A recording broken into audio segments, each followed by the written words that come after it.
Americans love scenery. We want to see it all, from one coast to the next, Mount Rushmore down to the Everglades. So hop into a Chevy Malibu and take the scenic route. It's the car you knew America could build. There's a place where people count on friendships they can trace back generations, where they can count on the same stool at the coffee shop waiting for them every morning.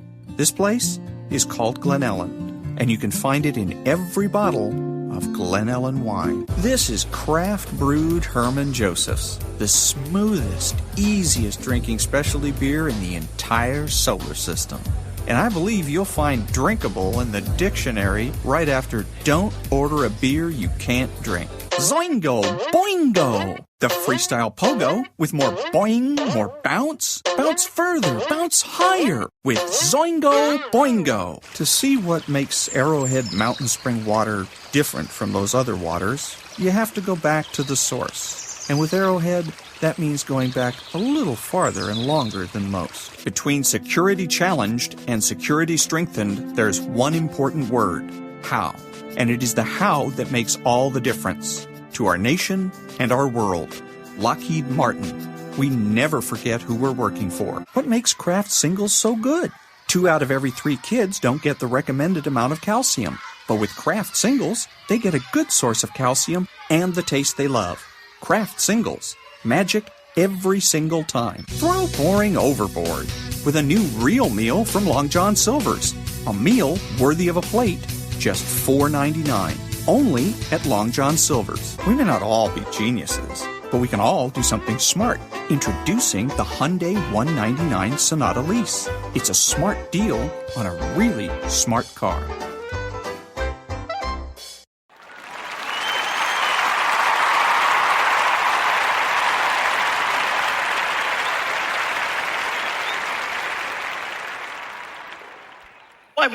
I'm sick of fucking.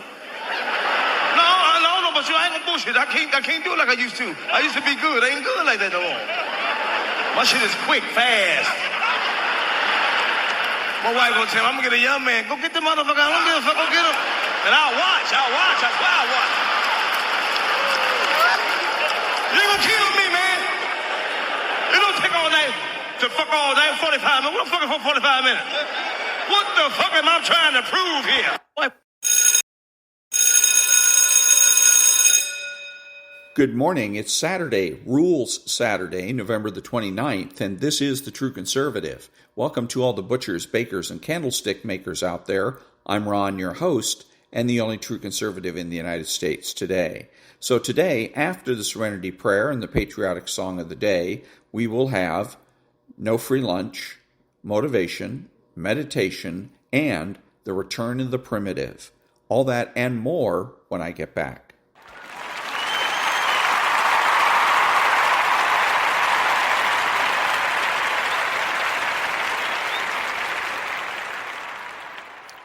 God, grant me the serenity to accept the things I should not change, the courage to change the things I should, and the wisdom to know the difference. Amen.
Thank you. And now there's no free lunch, 250 Economic Truths by David Bahnsen.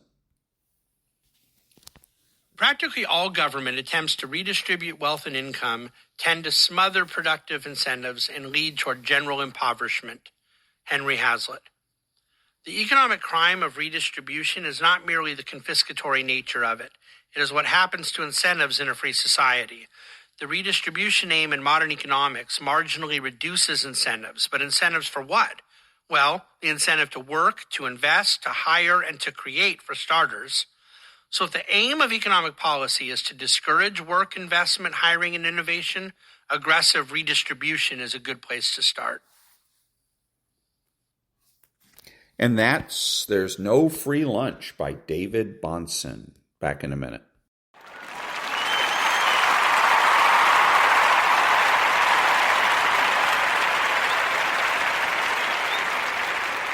Thank you. And now the introduction to the book, The Theater of Power. We live upon a set where even pain feels rehearsed. The landscapes around us, billboards, feeds, and faces, are painted with deliberate carelessness, as though the artist, weary of sincerity, now smears color only to cover the emptiness. Each morning begins like the prologue of a play. Actors enter, speaking their lines with conviction, though none remember who wrote the script. Even accidents have the air of practice runs. Even tragedies seem clumsy reruns of some forgotten television drama.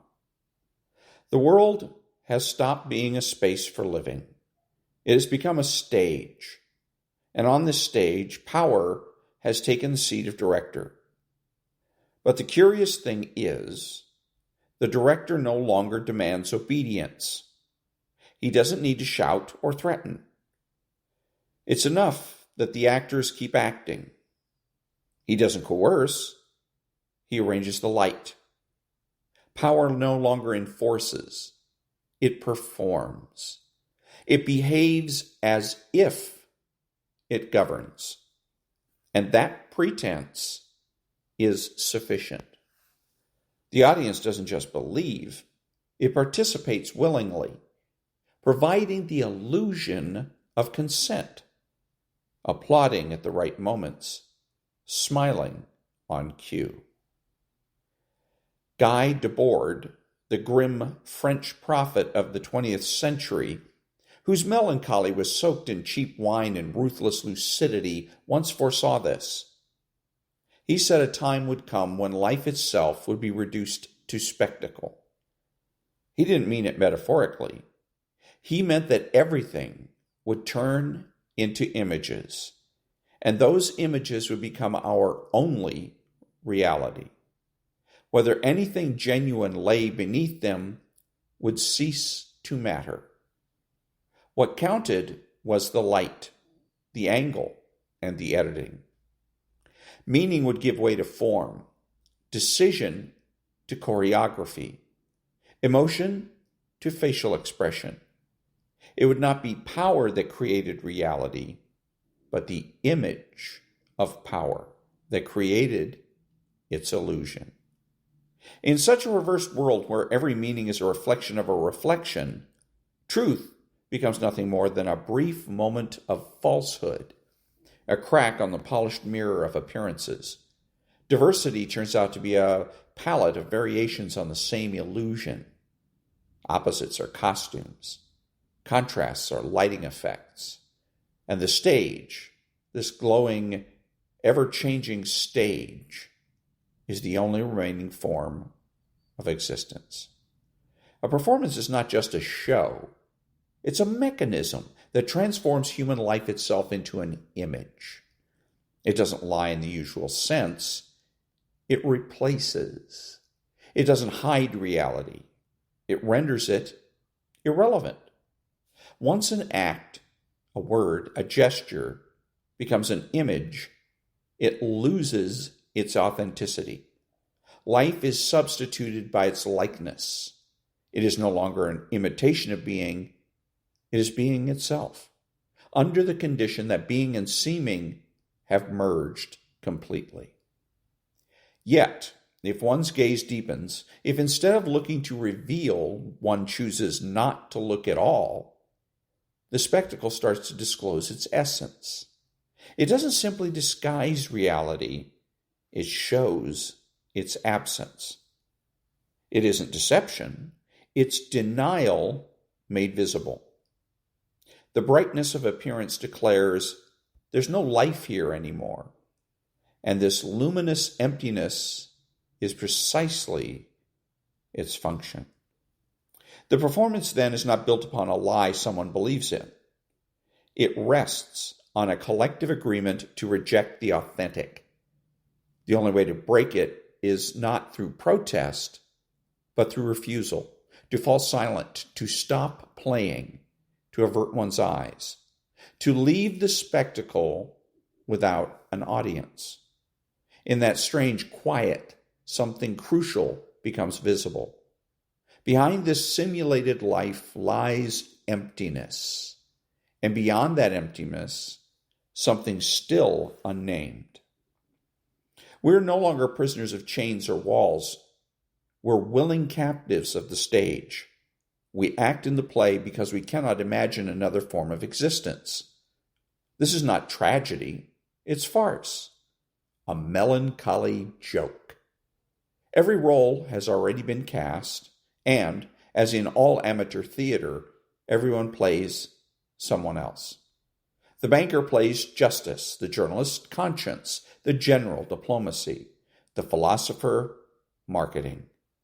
To act has become the only way to belong. To perform is to exist.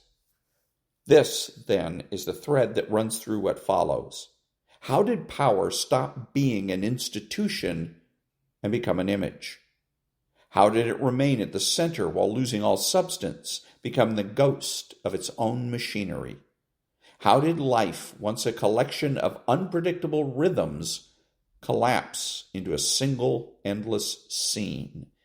And most of all, who is the applause for?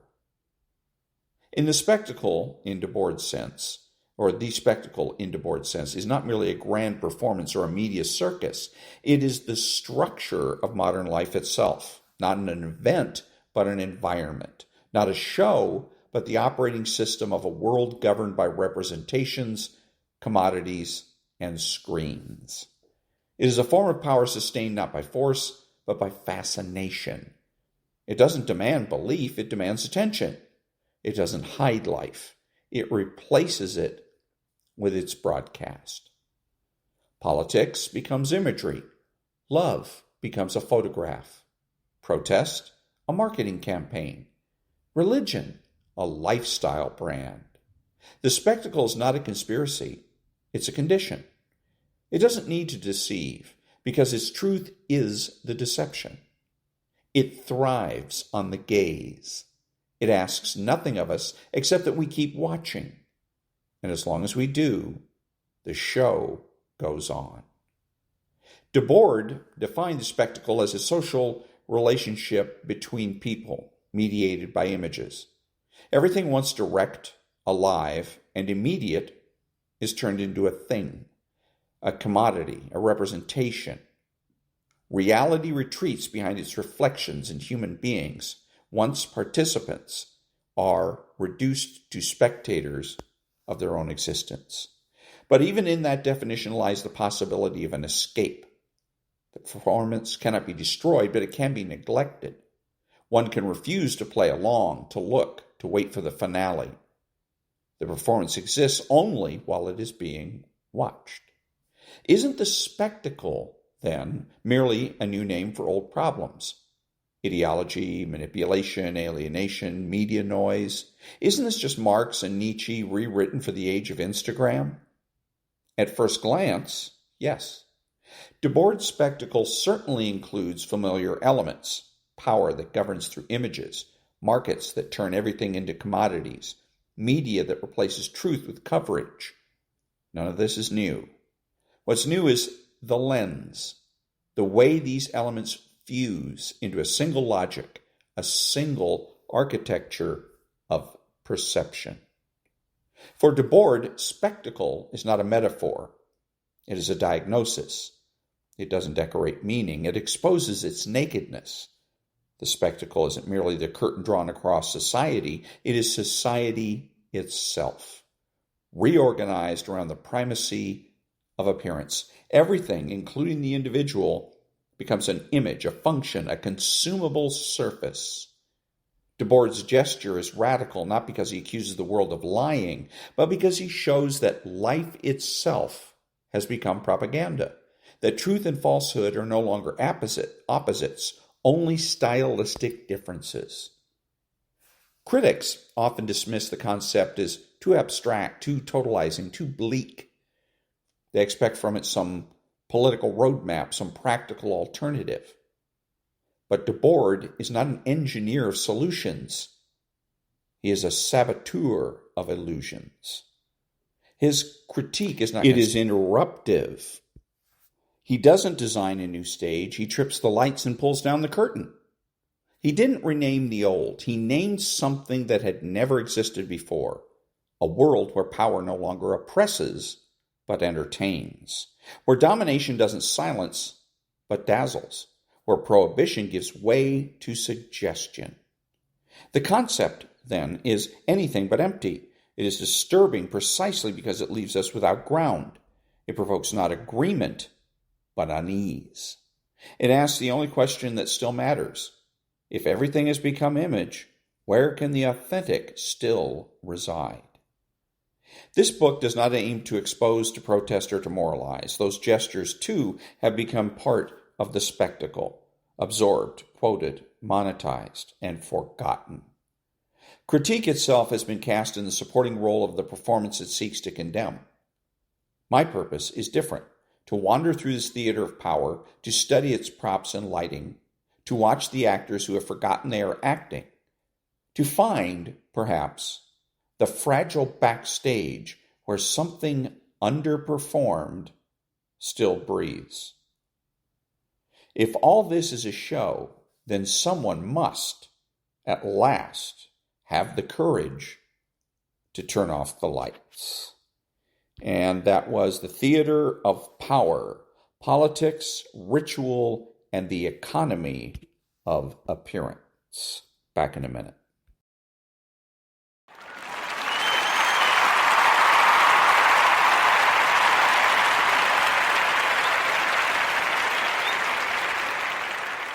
Thank you. And now, motivation.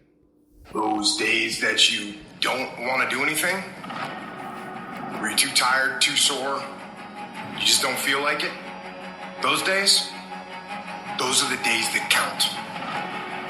When you have those feelings, it's even more important to step up and get some. If you've got something to do, don't put it off till tomorrow. Don't do that. Don't voluntarily do anything tomorrow that you should be getting done today. Get it done today. Don't wait. Attack it, destroy it, and move on. Every single day when you wake up, you got two options. You can look at the clock and hit the snooze. You can look at that snooze button, boom. You can hit the snooze button and go back to bed and dream about what you want to have. Or you can look at that snooze button, kick that clock, and get up and go pursue your dreams. And the problem with some of y'all is you want somebody else to support your dream. It's yours.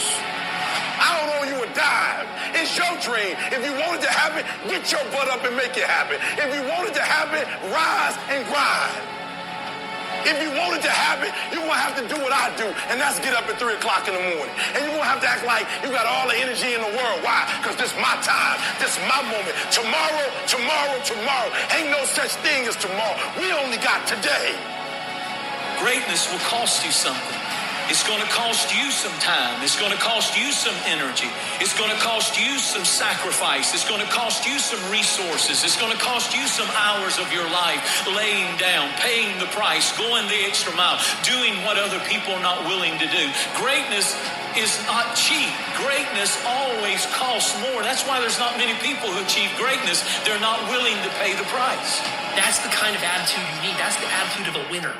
Is I will do whatever it takes. Every decision you make, the decisions you make on Monday, the decisions you make on Tuesday, the decisions you make on Wednesday, if you decide to hit the snooze button, what you're doing is you're 10 minutes away from your goal now. You just went backwards. So whatever your goals are, whatever your dreams are, whatever your destiny is, your decisions have to be in alignment with them. Now, if you want to be broke for the rest of your life, keep doing what you're doing. But if you want something different in life, you got to do something different. You got to go all in. And mental toughness says, not only do I climb that doggone mountain, I enjoy climbing the mountain. I get a kick out the mountain. I get a kick out the weights. I get a kick out of going up against the number one team. I get a kick out of fatigue. I get a kick out of the grind. I get a kick out of it. And the reason why some of you are not where you're supposed to be, you've given yourself an option. You've given yourself an out. You've given yourself an excuse. But you have what it takes to do it. And the problem with some of you in this room, you don't have no drive. You ain't got nothing pushing you. You have no reason. You better find one before you get out of here today. You don't belong at the bottom. And it's time for you to get your butt from down there. It's time for you to stop being comfortable at the bottom. Get your butt up and get to where you're supposed to be. You are a royal priesthood. Get where you belong. Do what you're supposed to do. Live like you're supposed to live.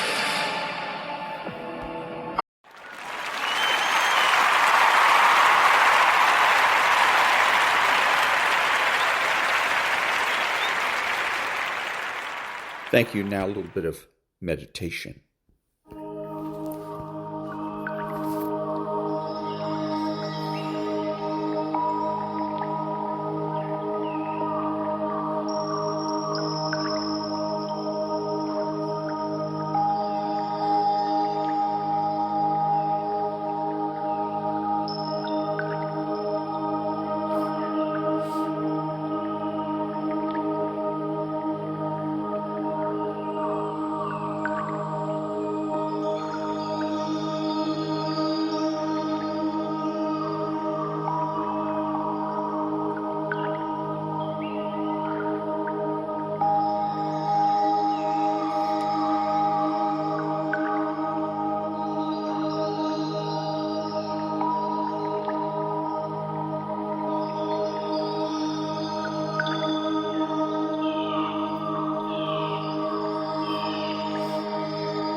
And that was a little bit of meditation.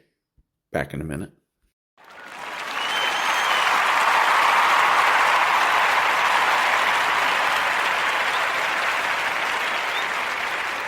Thank you. Now, rules for retrogrades. Rule 18. Circle the wagons around fellow retrogrades.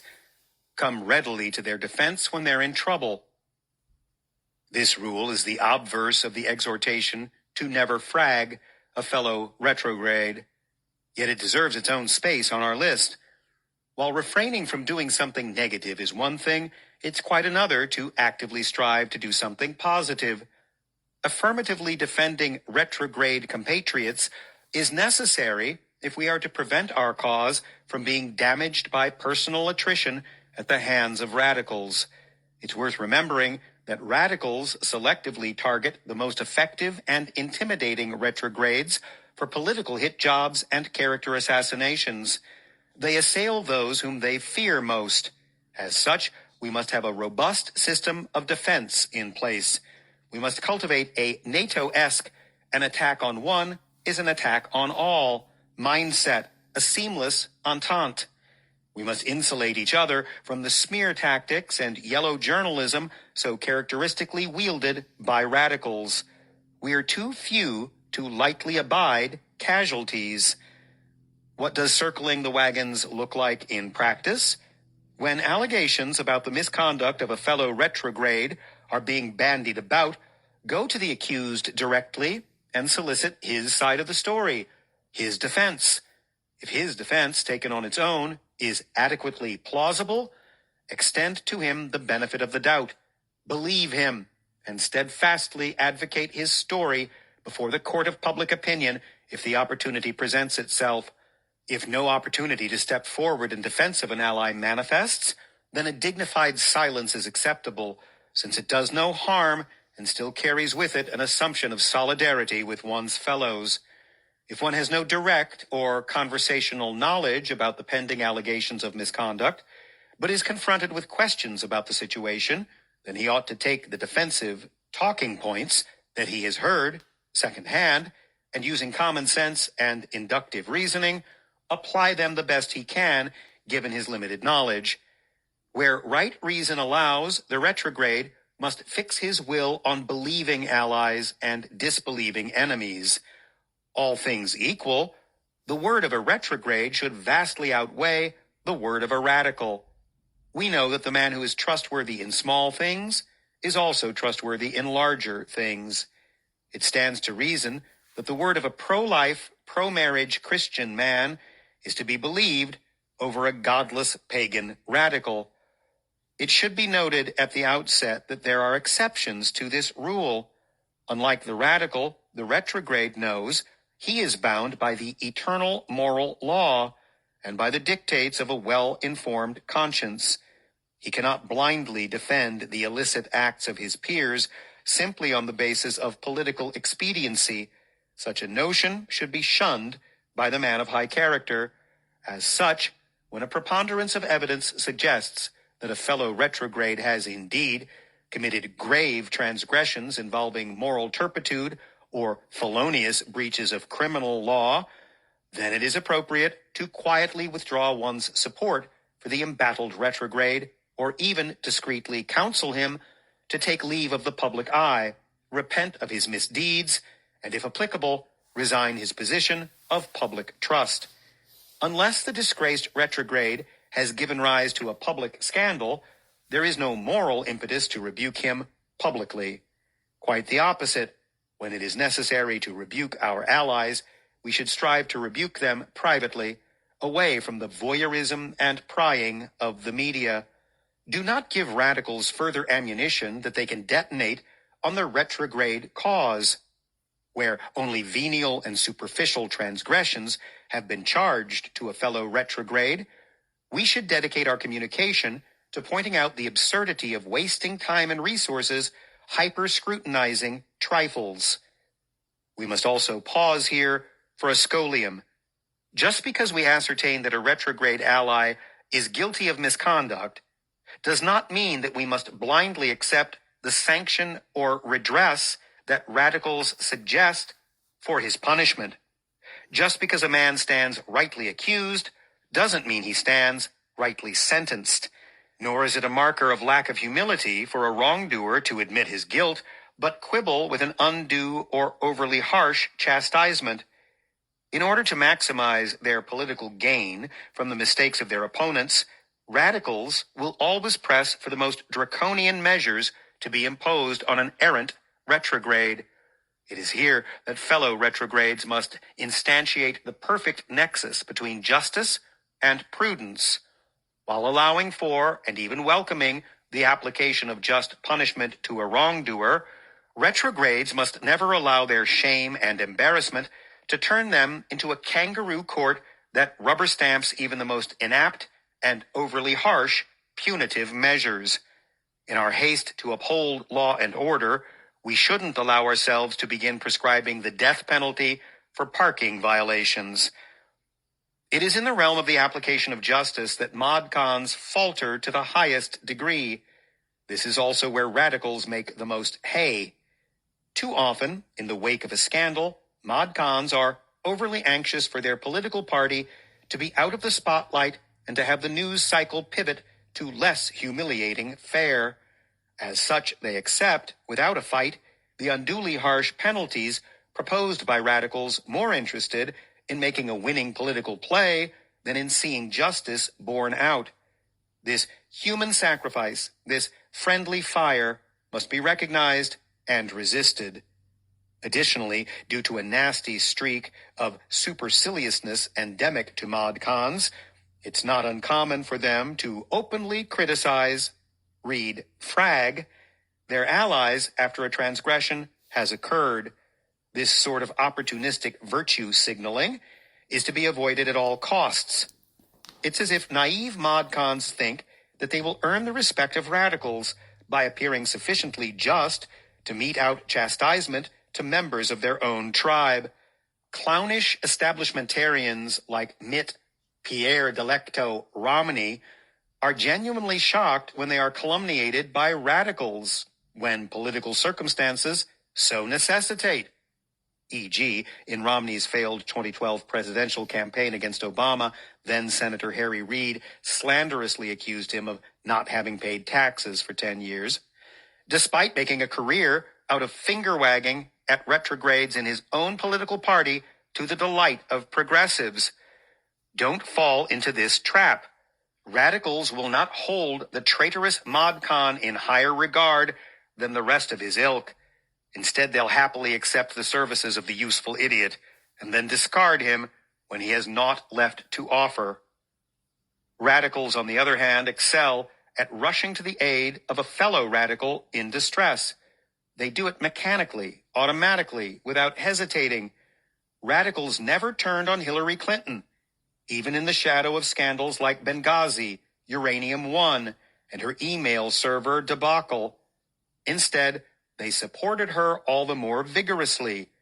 Radicals never called for President Obama's scalp, despite his connections to scandals like Operation Fast and Furious, the weaponization of the Internal Revenue Service against conservative organizations, and his Department of Justice's wiretapping of Associated Press journalists.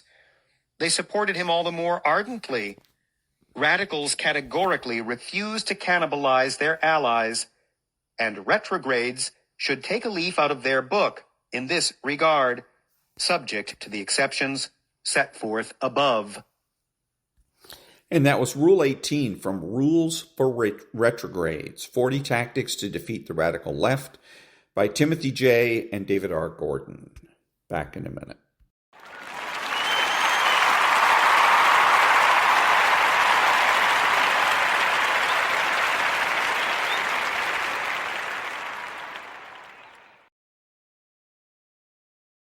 Thank you. Now a little bit of Maria Bartiromo and commentary. And happy Thanksgiving weekend to all. Thanks so much for joining us. Welcome to the program that analyzes the week that was and helps position you for the week ahead. I'm Maria Bartiromo. The affordability crisis still front and center for American families as this holiday season begins. The latest Fox News polling shows more than 75% of voters have a negative view of the economy. Many are blaming President Trump. Nearly half said that this administration's economic policies have directly hurt them financially. The White House...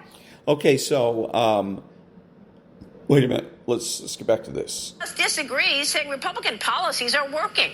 They're pointing. Okay, so that's where the White House handled this incorrectly. She goes ahead and perpetrates here lies to people and saying that there are surveys that represent people they don't represent, the voters. All voters, 75% of all voters think. 46% blame Donald Trump. What Donald Trump in the White House should have said is that representation is fraudulent. That the fact of the matter is that these polls and surveys represent only the people surveyed. They're not representational because they aren't. When you're looking at all voters, how many voters are there in the country? I don't know, 100 million or so? But when they do a survey, do you think they survey 100 million people? No. They'll survey maybe 2,000. There's no way you can tell me or convince me that a surveying 2,000 people it represents 100 million. It's ridiculous. And back in the day before when we had nonprofit news, that's the way polls and surveys were represented. That's the way they were reported was 46% of those surveyed said. 75% of those surveyed said. See, there's a big difference there. When you try to claim that these represent all Americans, all voters, that's intimidating, and that's the point.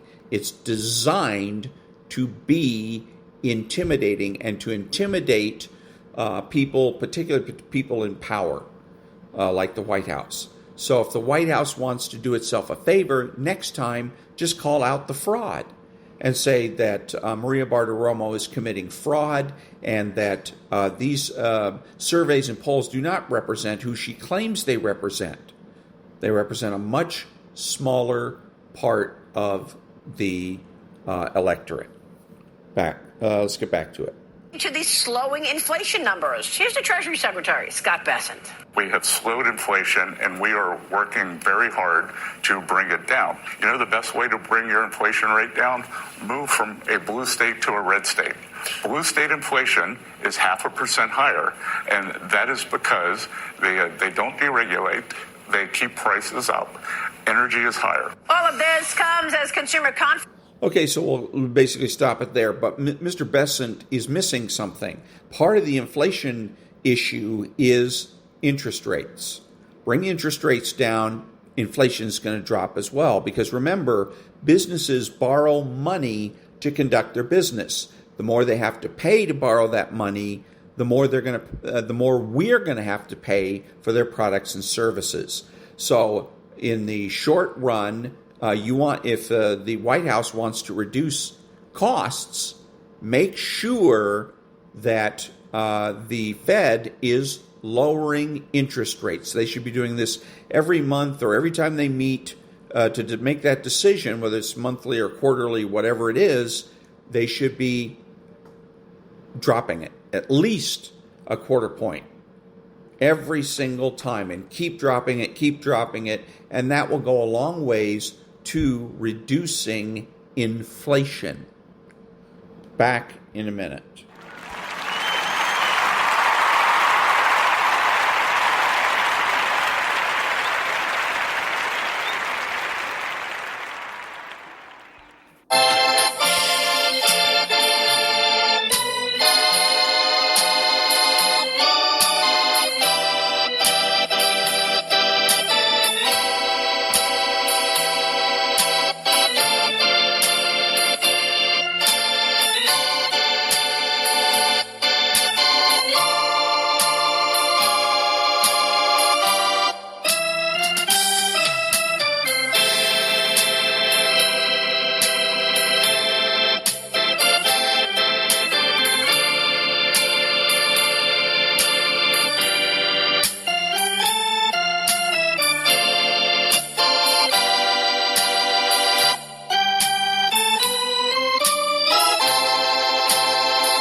Thank you. From an article in the American Thinker called Have You Lost Friends Because of Politics by Bob Weir.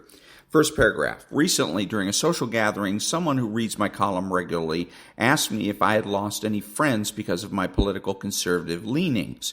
Rather than respond with the usual sanitized comment about the unlikely chance of losing true friends simply because of my opinions, I told him that my friends and I never talk politics or religion. So, wrong. There's no reason for him to sanitize his conversation. He should be able to spot the liberal, because only a liberal is going to ask you if you're losing friends because you're conservative. Right? So, the thing to do here is get them to expose themselves as a liberal.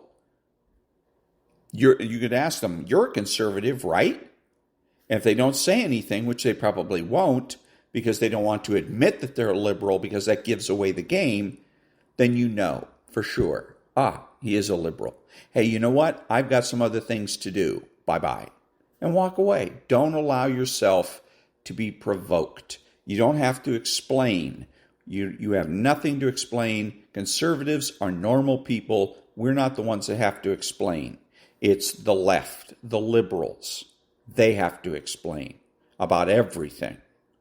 So again, whenever you hear if you hear somebody asking this question, hey, have you lost any friends because of your political beliefs? Immediately, your conscience should be telling you that something is wrong. Respond with a question, and you'll get things back on track. Back in a minute.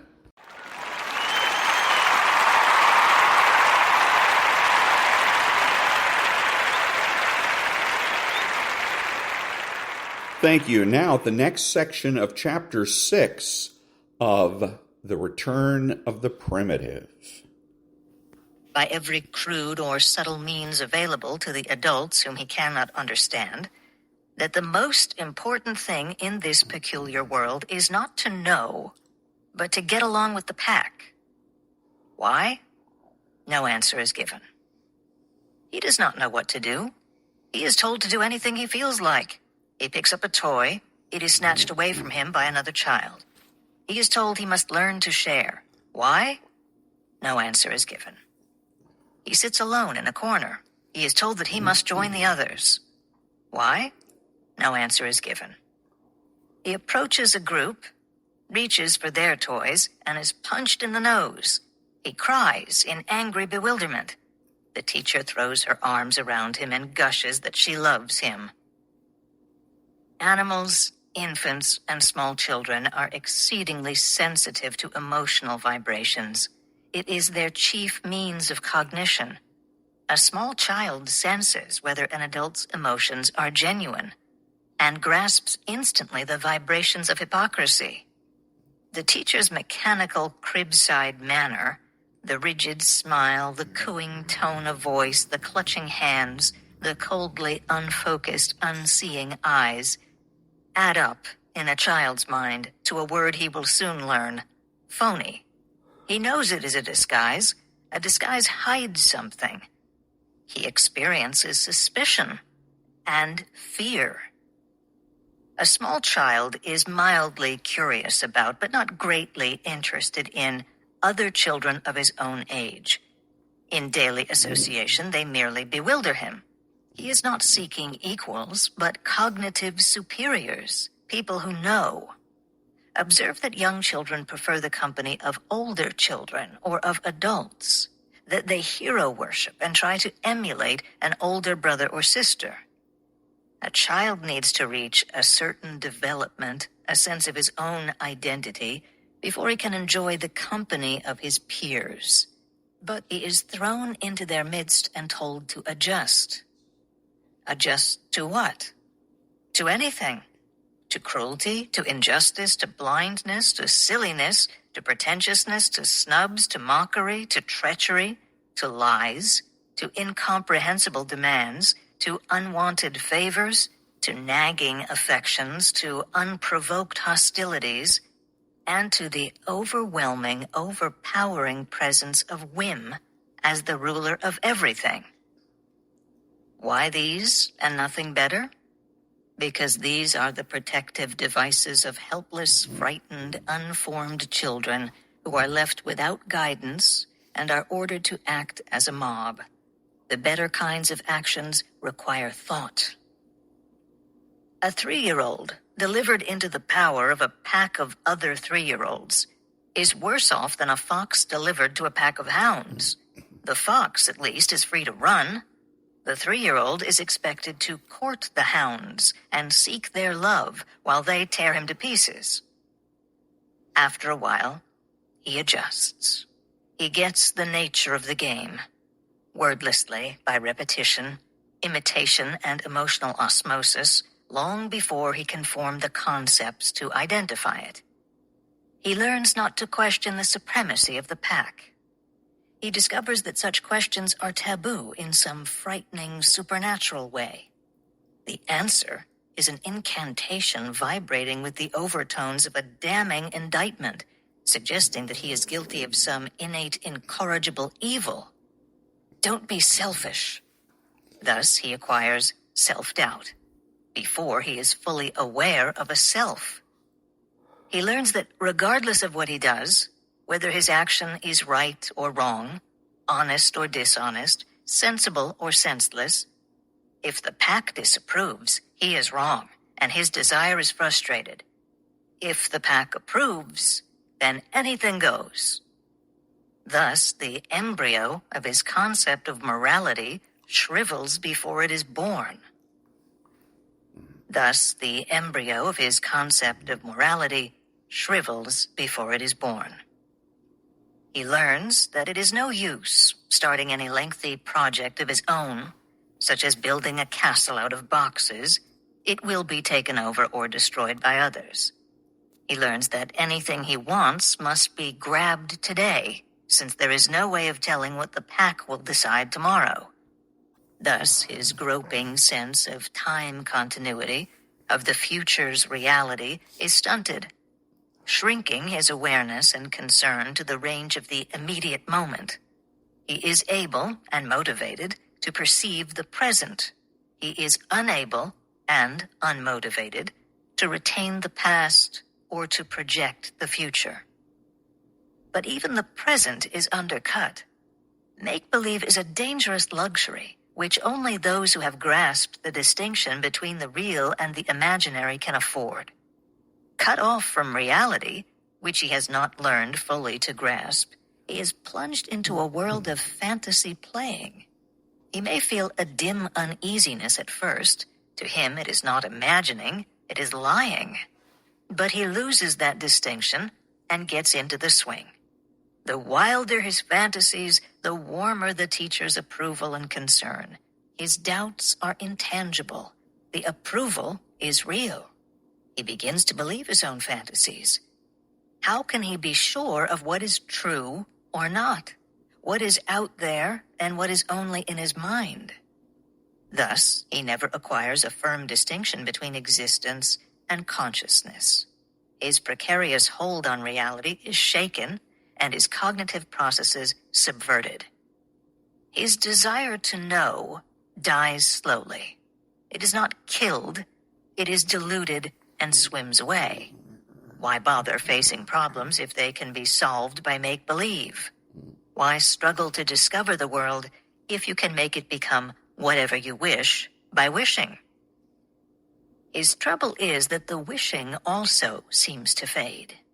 He has nothing left to guide him except his feelings, but he is afraid to feel. The teacher prods him to self-expression, but he knows that this is a trap. He is being put on trial before the pack to see whether he fits or not. He senses that he is constantly expected to feel, but he does not feel anything, only fear, confusion, helplessness, and boredom. He senses that these must not be expressed, that there's something wrong with him if he has such feelings, since none of the other children seem to have them, that they are all going through the same process is way beyond his capacity to understand. They seem to be at home. He is the only freak and outcast. So he learns to hide his feelings, to simulate them, to pretend, to evade, to repress. The stronger his fear, the more aggressive his behavior. The more uncertain his assertions, the louder his voice. From play acting, he progresses easily to the skill of putting on an act. He does so with the dim intention of protecting himself, on the wordless conclusion that the pack will not hurt him if it never discovers what he feels.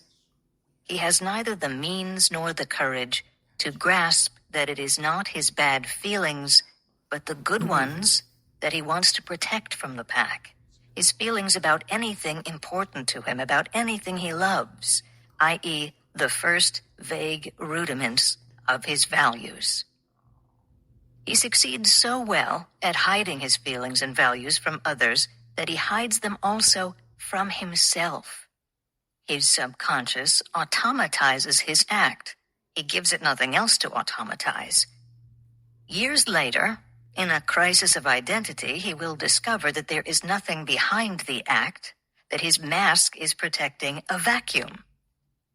Thus, his emotional capacity is stunted, and instead of spontaneity or emotional freedom, it is the Arctic wastes of repression that he acquires. He cannot know by what imperceptible steps he too has become a phony. Now he is ready to discover that he need not gamble on the unpredictable approval of the intangible omnipotent power which he cannot name but senses all around him, which is named the will of the pack. He discovers that there are ways to manipulate its omnipotence. He observes that some of the other children manage to impose their wishes on the pack, but they never say so openly. He observes that the shifting will of the pack is not so mysterious as it seemed at first, that it is swung by a silent contest of wills among those who compete for the role of pack leaders. How does one fight in such a competition? He cannot say. The answer would take conceptual knowledge. But he learns by doing, by flattering, threatening, cajoling, intimidating, bribing, deceiving the members of the pack. Which tactics does one use, when and on whom? He cannot say. It has to be done by instinct, i.e., by the unnamed but automatized connections in his mind. What does he gain from this struggle? He cannot say. He has long since forgotten why he started it, whether he had some particular wish to achieve, or out of revenge or frustration or aimlessness. He feels dimly that there was nothing else to do. His own feelings now swing unpredictably, alternating between capricious bits of domination and stretches of passive, compliant indifference, which he can name only as, "What's the use?" He sees no contradiction between his cynical maneuvering and his unalterable fear of the pack. The first is motivated by and reinforces the second. The will of the pack has been internalized. His unaccountable emotions become his proof of its omnipotence. The issue to him is now metaphysical. His subconscious is programmed. His fundamentals are set. By means of the wordless integrations in his brain, the faceless, intangible shape of the pack now stands between him and reality, with the will of the pack as the dominant power. He is adjusted. Is this his conscious idea? It is not. He is wholly dominated by his subconscious. Is it a reasoned conviction? It is not. He has not discovered reason. A child needs periods of privacy in order to learn to think. He has had less privacy in that nursery school than a convict in a crowded concentration camp. He has had no privacy even for his bathroom functions, let alone for such an unsocial activity as concept formation. He has acquired no incentive, no motive to develop his intellect. Of what importance can reality be to him if his fate depends on the pack? Of what importance is thought when the whole of his mental attention and energy are trained to focus on detecting the emotional vibrations of the pack. Reality, to him, is no longer an exciting challenge, but a dark, unknowable threat, which evokes a feeling he did not have when he started, a feeling not of ignorance, but of failure, not of helplessness, but of impotence, a sense of his own malfunctioning mind. The pack is the only realm he knows where he feels at home. He needs its protection and reassurance. The art of human manipulation is the only skill he has acquired. But humility and hostility are two sides of the same coin. An overwhelming hostility toward all men is his basic emotion, his automatic context for the concept man. Every stranger he meets is a potential threat, a member of that mystic entity, others, which rules him, an enemy to appease and to deceive. What became of his potential intelligence? Every precondition of its use has been stunted. Every prop supporting his mind has been cut.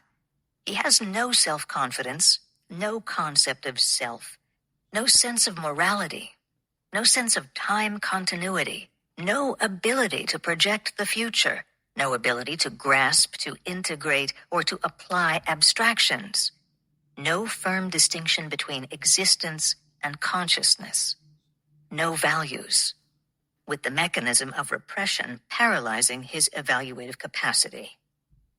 Any one of these mental habits would be sufficient to handicap his mind, let alone the weight of the total, the calculated product of a system devised to cripple his rational faculty. At the age of 5.5, he is ready to be released into the world.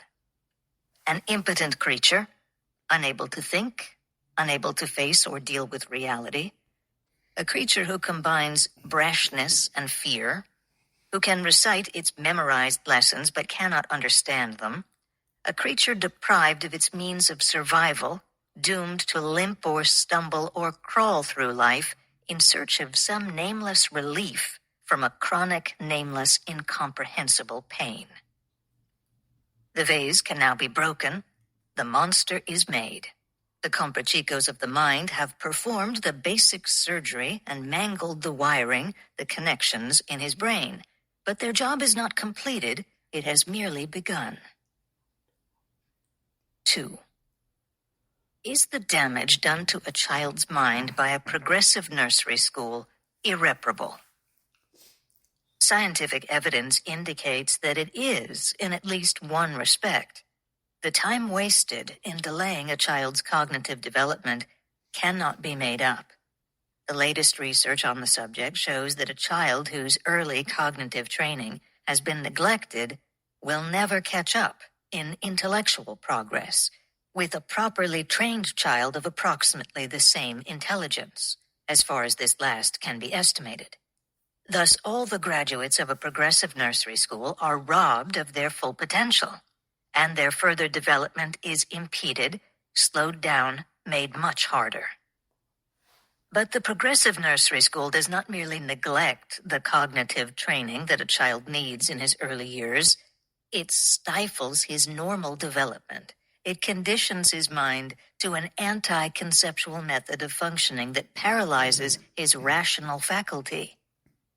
Can the damage be corrected?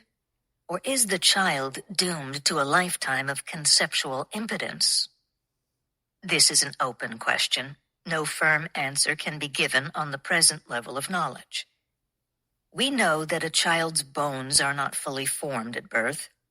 They are soft and plastic up to a certain age and harden gradually into their final shape. There is a strong likelihood that the same is true of a child's mind. It is blank and flexible at birth, but its early programming may become indelible at a certain point. The body has its own timetable of development, and so, perhaps, has the mind. If some complex skills are not acquired by a certain age, it may become too late to acquire them. But the mind has a wider range of possibilities, a greater capacity to recover, because its volitional faculty gives it the power to control its operations. Volition, however, does not mean non-identity. It does not mean that one can misuse one's mind indefinitely without suffering permanent damage. But it does mean that so long as a child is not insane, he has the power to correct many faults in his mental functioning and many injuries, whether they are self-inflicted or imposed on him from the outside. The latter are easier to correct than the former. The evidence indicates that some graduates of the progressive nursery schools do recover and others do not, and that their recovery depends on the degree of their non-adjustment, i.e., the degree to which they rejected the school's conditioning. By recovery, I mean the eventual development of a rational psychoepistemology, i.e., of the ability to deal with reality by means of conceptual knowledge. It is the little misfits who have the best chance to recover, the children who do not conform, the children who endure 3 years of agonizing misery, loneliness, confusion, abuse by the teachers and by their peers, but remain aloof and withdrawn, unable to give in, unable to fake, armed with nothing but the feeling that there is something wrong in that nursery school. These are the problem children who are periodically put through the torture of the teacher's complaints to their parents and through the helpless despair of seeing their parents side with torturers. Some of these children are violently rebellious. Others seem outwardly timid and passive, but are outside the reach of any pressure or influence. Whatever their particular forms of bearing the unbearable, what they all have in common is the inability to fit in, i.e., to accept the intellectual authority of the pack. Not all misfits belong to this category. There are children who reject the pack for entirely different reasons, such as frustrated power lust. The nonconformists are heroic little martyrs who are given no credit by anyone, not even by themselves, since they cannot identify the nature of their battle. They do not have the conceptual knowledge or the introspective skill to grasp that they are unable and unwilling to accept anything without understanding it, and they are holding to the sovereignty of their own judgment against the terrifying pressure of everyone around them. These children have no means of knowing that what they are fighting for is the integrity of their minds, and that they will come out of those schools with many problems, battered, twisted, frightened, discouraged, or embittered. But it is their rational faculty that they will have saved. The little manipulators, the adjusted little pack leaders, will not. The manipulators have, in effect, sold out.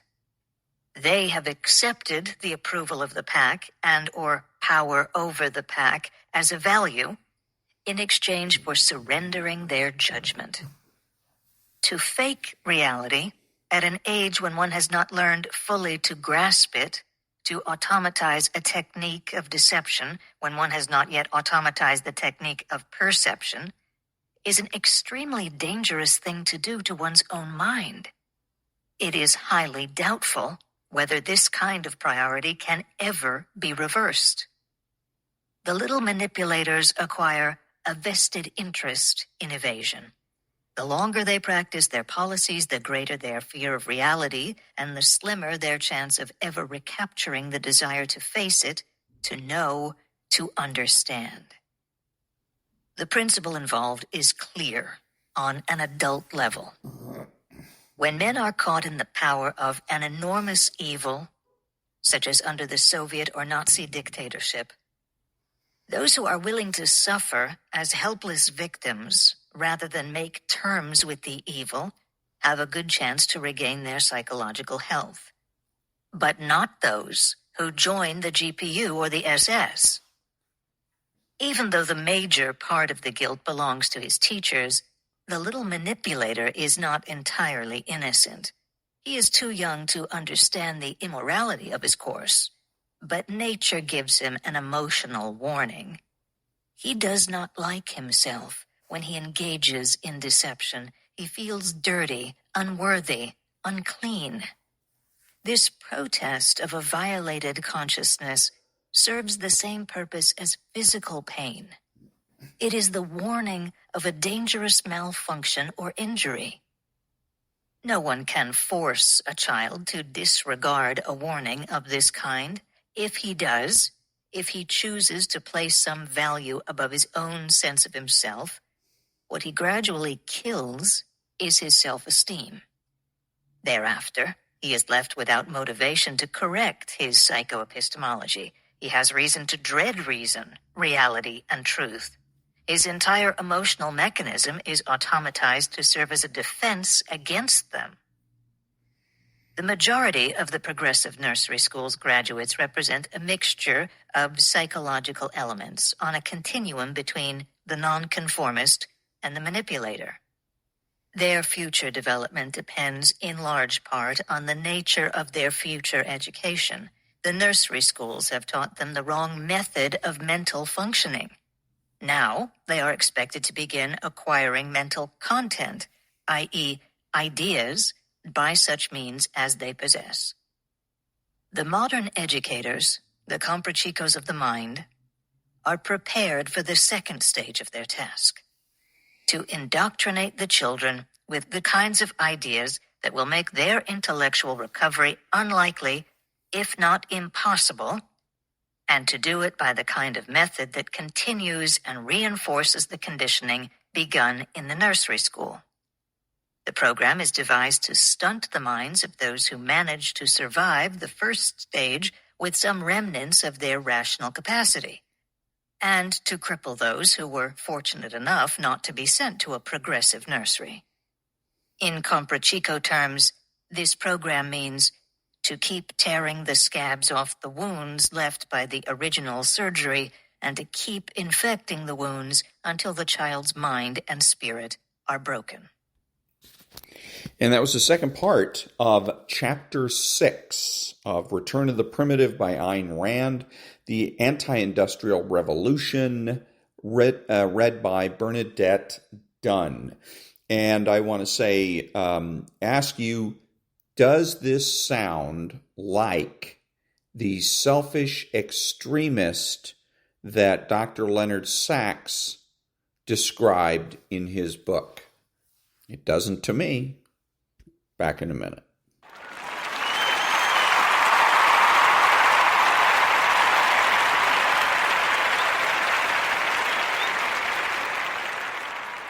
Thank you. This is Ron, your host and the only true conservative in the United States today, bidding adios to all the butchers, bakers, and candlestick makers out there and reminding you that atheism doesn't exist.